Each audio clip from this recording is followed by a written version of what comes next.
The Dallas Mavericks just crushed Minnesota in Game 5. But to be honest, coming into this matchup, I thought the Timberwolves had a good chance of extending the series to 6 games. When looking back at Game 4, I thought Minnesota made some pretty simple but effective adjustments with how they defended Luka Doncic. Now, the first thing they did was put Anthony Edwards on him. Throughout this series, Jaden McDaniels has been Luka's primary on-ball defender. And while Jaden does have a unique blend of height, length, and mobility, he did have a hard time dealing with Luka's strength, which allowed him to easily move Jaden around and get to his spots in both pick and roll and isolation. Now, Edwards may not possess all the physical tools that McDaniels has, but he does have more strength and stability as an on-ball defender, allowing him to give Luka more resistance on the ball, which led to him pushing Doncic out into these tough off-balance looks.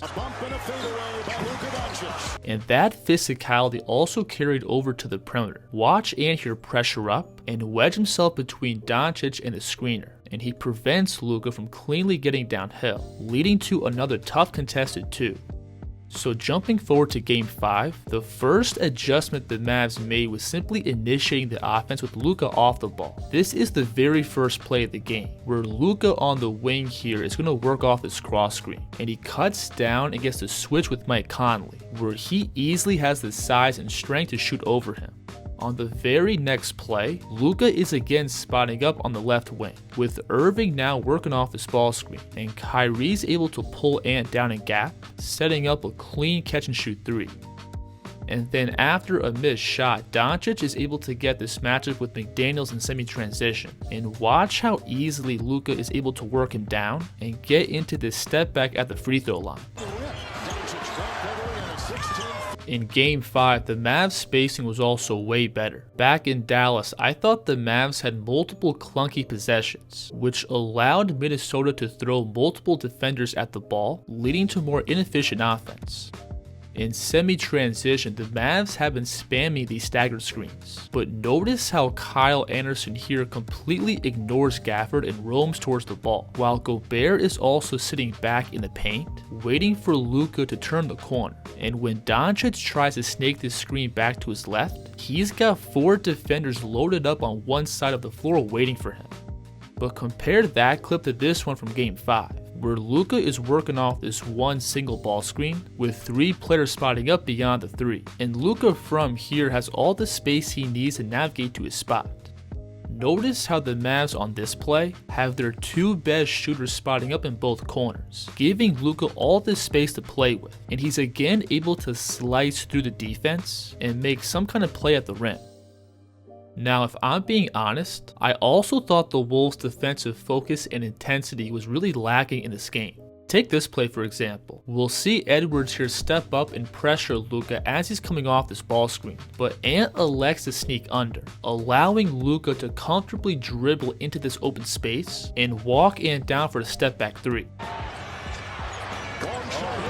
Again on this play, watch Anderson here shoot under this ball screen, and this may be a really long shot for Luka, but he's already established a really good rhythm at this point, and it's a recipe for disaster to give Luka this much airspace. And then on the following play, Dallas is going to put Luka in another ball screen in the middle of the floor, and Luka is easily able to turn the corner and punish this drop coverage. And then Luka's 3-level scoring in return started pulling some aggressive rotations, which then opened up his passing. Right here, you'll see Luka working down the shot clock, and Ant's gonna sprint up and double the ball, but that then gives Kyrie all this open space to play with. For the Mavs, it's Kyrie knifing, piercing the paint. In the second half, Minnesota started doubling these Luka ball screens, and this just led to more defensive breakdowns. Watch them here sprint up and blitz Doncic as soon as he crosses half court, and Luka hits this over-the-top pass to Lively, giving the Mavs a 4-on-3 advantage, which ends up being a clean catch and shoot 3 on the wing. In the second half, Dallas got back to using their staggered screens, but they were able to punish the Wolves for overcommitting to the ball. Notice here how Cat roams off PJ Washington, and Minnesota loses track of him as he cuts behind the defense, leading to this lob at the rim. Dallas is going to set up the exact same play here, but now Gobert is going to sink back to protect the slot, which allows Doncic to easily turn the corner and get the short runner. Now obviously there's no perfect way to guard Luka. No matter what the defense does, he's pretty much always going to find a way to rack up points and assists. But defensively you have to be committed to making him work. And in Game 4, the Wolves clearly play with a sense of urgency, and while they didn't completely shut down Luka, they still did enough to pull his overall production and efficiency down. But that was clearly not the case in Game 5. If you enjoyed this breakdown, please like and subscribe, and let me know in the comments who you're picking in the finals. The Kids here.